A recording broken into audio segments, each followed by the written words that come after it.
And the question is? Just if the panel can speak to what their thoughts are, how it's best integrated, how they're doing it, if they're seeing it being done.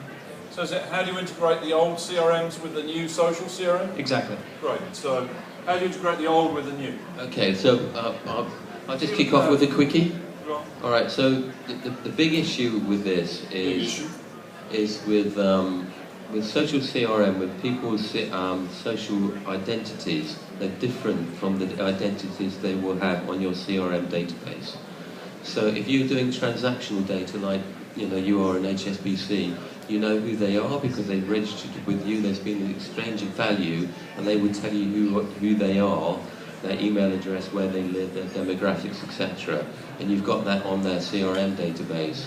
When you then come to converse with them on social media networks, they've got a different ID. So the biggest challenge, answering your question, is how do you match and marry up their social media ID with your CRM data that you've got?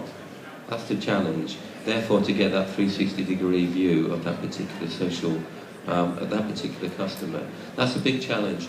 One simple answer to that, by the way... Is this a quickie one you Yeah, one simple answer to that is to actually ask your customers as to what their Twitter and Facebook ID is, and then match and marry that into your CRM data.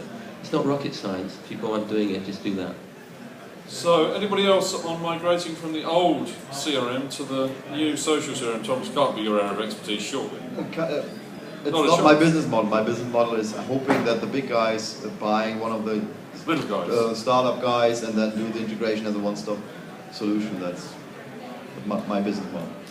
Lisa, have you got anything on migrating from old HSBC to social HSBC? I think if I'm really honest, I'm not quite sure how you'll ever marry the two. When you're a big business and you've got sort of 8 million customers, of which many are not active in social media, and the two IDs don't marry up, and the reality is we've got incredibly rich customer data, whereas actually what we observe through social is very light touch. So I'm struggling to see quite how we will ever get to the point where we can do through social the really granular and very specific communication we can in terms of direct communication. So I guess in our world, social is about conversation. It's not really about one-to-one communication. Do you think that's because you have the advantage of the financial data? Probably yes. Okay. Which would suggest that Facebook, Twitter and so on will become banks to compete with you to get the data as well.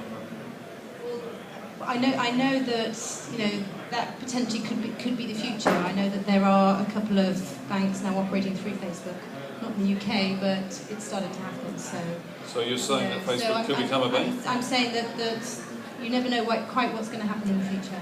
Great, yeah. Brilliant. I'm not sure whether we really got you an answer there.